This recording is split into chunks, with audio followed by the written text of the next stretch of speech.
How do you feel na sa'yo napunta yung role? Papasalamat ako kay Ate Marie, syempre. Unang-una. At maraming salamat. So, pangalawa, nagpapasalamat ako kay Attorney Joji at kay Direk Chito na ako yung naisip nila para sumunod na choice nila for Ate V's role. Yun. Yun na. Anong gusto mo yung role ko? Hindi ko pwede masyado i-reveal yung role ko eh. Pero yung role ko po dito ay nanay ni Juday. At kung sa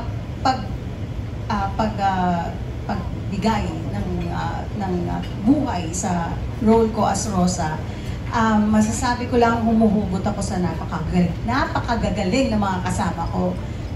Kay Juday, most especially kay Juday, sa kanya ako humuhugot talaga ng lahat ng mararamdaman. Bali siya yung action, ako yung reactionary sa bawat binibigay niya.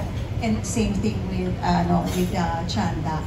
Meron na yung eksena dito, hindi naman ako masyado kasi masalita dito sa pelikula. So, meron ako eksena, nanunood lang ako sa kanila, kay Janice, kay Kian, kay Mon, kay Juday, kay Chanda, nanunood lang ako sa kanila. Parang talagang lahat na-absorb ko yung lahat ng lakas ng nabibigay nila. Yung strength ng kanilang mga characters, talagang nararamdaman ko. Parang invisible na